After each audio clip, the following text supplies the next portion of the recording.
Hello, everyone. Welcome to Cody's Car Conundrum. I'm your host, Cody Wagoneer. No duh, right? Here we discuss everything from car news, culture, movies, stories, games, interviews, events, and so much more. Without further delay, on with the show. Hey, everyone. Welcome to this new car special. Today, we're going back a little over 10 days ago because there was, what was it? I think it was the New York Auto Show, and we got a lot of cars that came out of that auto show. I think probably one of the first North American ones of the season, actually. And one of those cars was the 2023 Jeep Wagoneer and Grand Wagoneer L, as they gained 12 inches and the new inline-six turbo. Let's get into it. Jeep launched the longest model in its range, the Wagoneer L and the Grand Wagoneer L, adding extra inches in both the wheelbase overall length of the... That's a bit of a weird sentence. In both the wheelbase overall length... Well, overall length and wheelbase length are two different things. In both the wheelbase and overall length of the full-size SUVs while introducing a new twin-turbo six-cylinder engine. They're going up against long wheelbase SUVs like the Cadillac Escalade ESV, the Chevrolet Suburban, the GMC Yukon XL, the Ford Expedition Max, and the Lincoln Navigator L. Both the Both the Wagoneer and Grand Wagoneer L have a 130-inch, 3,302mm wheelbase that is 7 inches or 178mm longer when compared to the regular Wagoneer and Grand Wagoneer that debuted last year. Thanks to the stretched rear overhangs, the overall length is extended by 12 inches or 305mm up to a massive 226.7 inches or 5,758mm for the longer Grand Wagoneer L. The size difference adds around 200 pounds or 91 kilograms to the weight of both models, reaching up to a massive 6,704 pounds or 3,041 kilograms for a fully loaded Grand Wagoneer L. Naturally, all this extra sheet metal results in a larger cargo space, which has grown by 15.8 cubic feet, or 447 liters. It says, I thought it was IT for a second, but I think it's a lowercase l and t. I just got confused. Depending on the seating configuration offered with up to 8 seats, the Wagoneer L offers between 42.1 and 130.9 cubic feet, or 1,192 or 3,707 liters of luggage space, while the Grand Wagoneer L stretches between 44.2 to 112.9 cubic feet. I got that wrong. Or 1,252 to 3,197 liters. Those figures are quite impressive, but still come short of the Chevrolet Suburban's maximum capacity of 144.7 cubic feet, or 4,097 liters, behind the first row, even though the long wheelbase Jeep models beat the competition in terms of 3-row layout cargo space. Another practical trait that comes with the L badge is a set of storage compartments in the third row, with a combined capacity of 0.12 cubic feet, or 3.6 liters. The rest of the interior is carried over from the non-L variants. From the outside, the extra length is quite noticeable since the door shut lines are not touching the wheel arches anymore, and the third window is a lot larger. Automotive News reports that Mark Allen, Jeep's head of design, describes the result as elegant, with his team trying to avoid making the SUVs look like a school bus.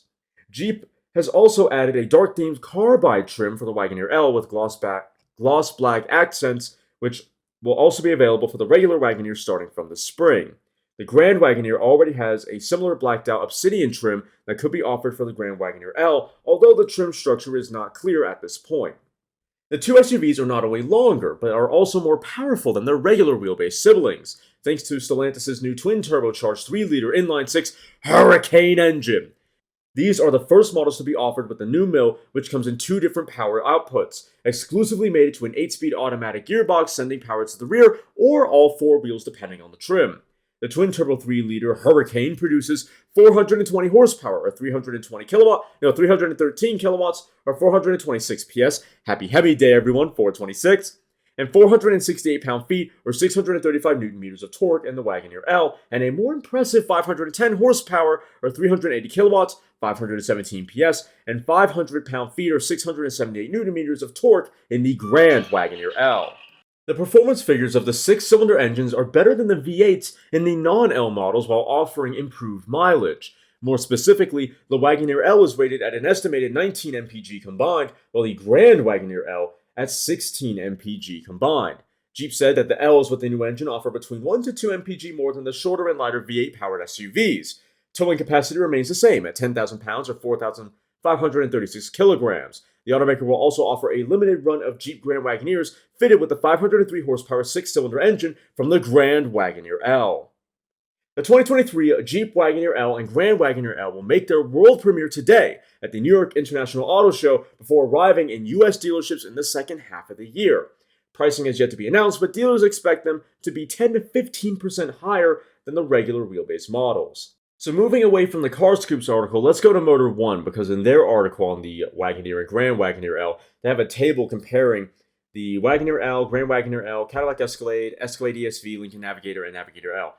Funnily enough, the Chevys are absent, but I would expect, considering the Escalade's on the Tahoe platform, I'd expect it to be roughly the same. So let's see. So overall length for the Jeep Wagoneer L is 226.7 inches. Same thing for the Grand Wagoneer L. The Escalade is 211.9 inches, whereas the Escalade ESV is 227 inches. So just a little. So the Escalade ESV is just a little bit longer than the Wagoneer and Grand Wagoneer L.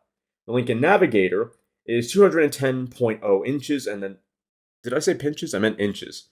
And the Navigator L is 221.9 inches. So the Navigator L is the shortest in this lineup, again, when compared to all the other elongated SUVs. Talking about the wheelbase, the Wagoneer and Grand Wagoneer L have wheelbases of 130 inches. The Escalade ESV has a wheelbase of 134.1 inches, and the Navigator L has a wheelbase of 131.6 inches. So on the wheelbase front, the Wagoneers are actually the shortest. So let's see, cargo volume behind third row seats in cubic feet. The Wagoneer and Grand Wagoneer L, so the Wagoneer L is 42.1 cubic feet, the Grand Wagoneer L is 44.2 cubic feet. The Escalade ESV is 41.5 cubic feet, and the Navigator L is 36.0 cubic feet. So here the Wagoneers have a pretty noticeable advantage over the competition. If we go to cargo volume behind second row seats, also in cubic feet, the Wagoneer L is 85.3 cubic feet. The Grand Wagoneer L is 88.8 cubic feet. Very neat number. Then the Escalade ESV is 94.1 cubic feet. Definitely big time eclipsing the Wagoneers. And then if we go to the Navigator L sits at 79.6 cubic feet. So not quite as big definitely not nearly as big as the Escalade and not quite as big as the Wagoneers. Then we have cargo volume behind first row seats, once again in cubic feet. The Jeep Wagoneer L has 130.9 cubic feet of space. The Grand Wagoneer L has 112.9 cubic feet of space. Cadillac Escalade ESV has 142.8 cubic feet of space. Navigator L has 120.2 cubic feet of space. So Grand Wagoneer L is definitely down on the competition here. Wagoneer L is ahead of the Navigator L, but not ahead of the Escalade ESV. Ooh, we've also got some information on what four-wheel drive systems are going to be available. Let's jump into that. 3 four-wheel drive systems are available. QuadraTrack 1 has a single-speed transfer case. QuadraTrack 2 has a 2-speed transfer case and can route as much as 100% of the available torque to the wheel with the most traction. QuadraDrive 2 has an electronic limited slip differential at the rear and has sensors that can anticipate low traction situations and proactively adjust the torque split. The Wagoneer L comes standard with a coil spring suspension. The QuadraLift air suspension is optional but is standard on the Grand Wagoneer L. The system has 5 height settings, including one that lifts the ride height by 2 inches or 5.08 centimeters for a total of 10 inches or 25.4 centimeters of ground clearance.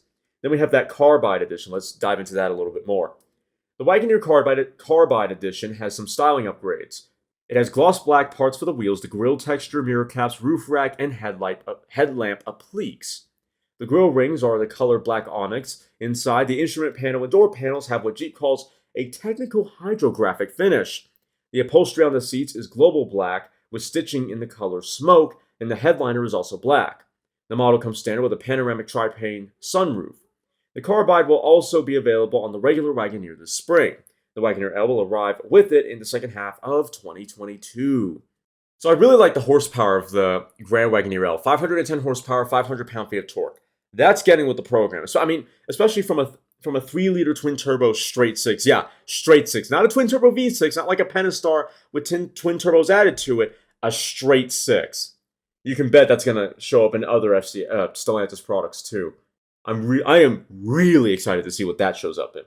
Apparently, the brake rotor sizes are as follows: 14.88 inches in the front. I think that's the rotor size, by the way, and 14.76 inches in the rear. So that's bigger than Gen 5 Viper GTS, SRT, and TA brake, and TA 2.0 brakes, for that matter. Weight is going to be anywhere between 6,069 pounds to 6,704 pounds, depending on the trim level, although I believe that's an estimate. Sounds about right, but again, I believe that's an estimate. So hard data out of the way, what do I think of the looks? Well, they didn't really change that much from a normal Wagoneer or Grand Wagoneer for that matter. It's just the only thing, once again, the only thing they really changed was everything from the rear passenger doors back. Wheelbase is a little bit longer. The rear window is a little bit longer. And that's basically it. It's really an elongated Wagoneer. Everything else is basically the same. Do I hate it? Not really. Not really. They've got a photo of the short one and the long one. Short Grand Wagoneer and long Grand Wagoneer side by side. I think the longer Grand Wagoneer actually makes it look more like a Grand Wagoneer. Like an old school Wagoneer. Not enough, it still needs more old school touches for me personally, but yeah, I like it. I like it a lot. It's pretty cool. I think I actually prefer it because it fills out the proportions of the Grand Wagoneer a little bit better. It's a little less stubby, like the short one is. It's just slightly better proportioned. This looks more like a Wagoneer type vehicle. That's for sure. Yeah, I actually prefer this one. I wasn't expecting to say that because it's bigger. That would make it. Sometimes when you make a vehicle bigger like this, it either it looks like a school bus or it's not proportioned quite right because it's really really long. The rear window is almost it's the longest part on the entire car. Which that's the case here, but in a bad way. Like again, it's disproportionate to the rest of the car. But no, this car really suits having more body. The only thing I guess I don't really like is how there's more rear overhang than before. Just a little bit, maybe overkill for me personally. And I say overkill, but what I'm getting at is your departure angle has definitely suffered. Your departure angle has definitely suffered because of that. But yeah, honestly, I really, really like that. I would almost not be surprised if the L sells more than the short wheelbase one, just because it looks a little bit fuller. It's better proportion. It almost makes the car look lower. So rather than short and stubby and kind of tall, with the length, it's not streamlined. That really isn't the word I want to use. But the added length makes the car look lower. I hope that makes any level of sense because with the rear being short on the normal Wagoneer and Grand Wagoneer, your eyes are really drawn to the height of the thing because they're not drawn to the length. They're not drawn to the vastness in length. So it makes the vehicle look maybe a little bit taller than it truly is. Whereas having more roof, having more rear, almost gives it like a teardrop. Not teardrop, but yeah, it pulls the proportions outward. It pulls it back. It obviously stretches the car, and that stretch, it's almost like if you were to play with dough and you have like a ball of dough and you pinch the sides and pull it out, and you know how the ball starts to shrink because you're pulling the material apart. That's kind of the effect that L has had on the Wagoneer to me. It's made it better, to me, better proportionate. Makes it look just not physically low, not technically lower, but just not as tall because there's more length to go with it. But yeah, so I'm going to give it a 7.6, maybe a 7. I think I'm going to go 7.6. I'm going to go relatively conservative on this one. I like it a lot. Love the interior as usual. But yeah, I think even on the normal Wagoneer, to me, that's definitely preferred. Yeah, 7.7. This would be the way I'd have a Wagoneer because that added length just makes it look less stubby, more mature, I guess. It's a more matured design, whereas the shorter one is a little bit toddlerish to me. Like almost, do I want to say clumsy looking? It's like when puberty hits you, and then you get a little bit taller, a little bit wider. Well, for men anyway, a little more muscular, a little broader, all that stuff, right? You kind of grew into your body a little bit more. That's what the L is like. It's grown into its design a little bit more. So, yeah, 7.7. Nicely done, Jeep designers. Interior, that really hasn't changed either. And that, what, did I give it like an 8 point? I don't remember what I gave it originally, but I'd give it 8.7, 8.8, because I've even seen the interior in the flesh, and woo, that is a very, very attractive interior, just super hot. What's that Will Smith meme? Oh, that's hot. That's hot. Yeah. Love that interior. I can't get enough of it. I just remember when the DT Ram 1500 came out and how that was the best interior FCA at the time had done back then, and Grand Wagoneer just took that kind of interior to the next level, and I love that immensely. I'm also really excited for the new, obviously excited for the new twin turbo 3-cylinder straights, not 3-cylinder, 3-liter straight 6. Excited to see excited to hear what it sounds like. Excited to see how it runs. Does it pull? What's the performance like? And I'm really excited to see what other products that gets put into. That is going to be so cool. In any case, though, I hope you all enjoyed this episode. If you did, please make sure to like the episode, share the episode, and follow the podcast. If you're watching on YouTube, please like, comment, share, and consider subscribing. And if you do subscribe, thank you very much. I really appreciate that. Please make sure you hit the little notification bell and then all notifications, that way you're notified every time I upload. If you want to listen to this podcast on the road, but you don't have one with the Podbean mobile app, hey, not a problem. Boot up wherever you get your podcast, type in Cody's Car Conundrum, and then choose the episode you want to listen to. I will see you all next time. You've just listened to me probably ramble about some cars, if I'm being honest. If you've enjoyed me passionately talking about lumps of metal on wheels, then why don't you follow me on Twitter at CodyCar, CONUNDRM, or check out my website, www.codyscarconundrum.com, for articles and other car-related content. If you have any questions or would like to become a sponsor, send an email to drtaffy777@gmail.com and put sponsor in the subject line. Make sure to follow me here or any other platform so you don't miss out on more full throttle content. Thanks for listening. I'll see you all in the next episode.